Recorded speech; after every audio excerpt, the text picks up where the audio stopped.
बिहार की विधानसभा का मसला देख लीजिए। शपथ ग्रहण समारोह के दौरान हिंदुस्तान की जगह भारत शब्द का इस्तेमाल एमआईएम के विधायक ने करने पर जोर दिया।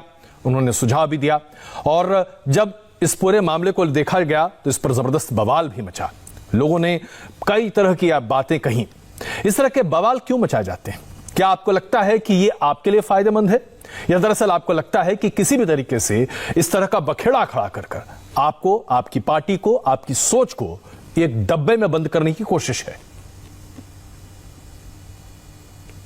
नहीं सर, आप मेरे को बताइए, आपने कभी संविधान पढ़ा? आपने? जी पढ़ा है।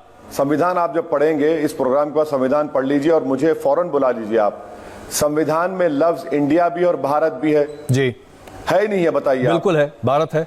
बिल्कुल है। तो इसमें गलती क्या की अख्तर उल ईमान ने? अख्तर उल ईमान ने तो संविधान की बात की और उस पर आप लोग आग बगोला हो गए, आसमान को सर पे उठा लिए। संविधान में लफ्ज इंडिया और भारत लिखा ही नहीं है। अगर अख्तर उल ईमान हमारे स्टेट प्रेसिडेंट ने कहा तो भाई संविधान की रोशनी में उन्होंने सही कहा है ना जी।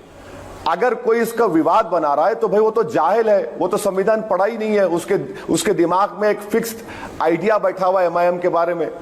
अख्तर उल ईमान ने कहा कि भाई संविधान में भारत लिखा हुआ है, इंडिया लिखा हुआ है, तो मैं भारत को बोलूंगा जी। इसमें बुरी बात क्या है? संविधान में जब लफ्ज लिखा है तो जो लोग संविधान नहीं जानते, जो अनपढ़ है संविधान के मामले में, थम्स अप है, उनको पढ़ना चाहिए संविधान। और संविधान में अगर कोई संविधान के बरक्स कोई बात कर रहा है तो आप मुझे पूछिए, मुझसे सवाल करिए। अख्तर उल ईमान ने बिल्कुल सही कहा कि संविधान में भारत लिखा हुआ है, मैं लफ्ज भारत को इस्तेमाल करूंगा। ये तो खुश होना चाहिए सबको।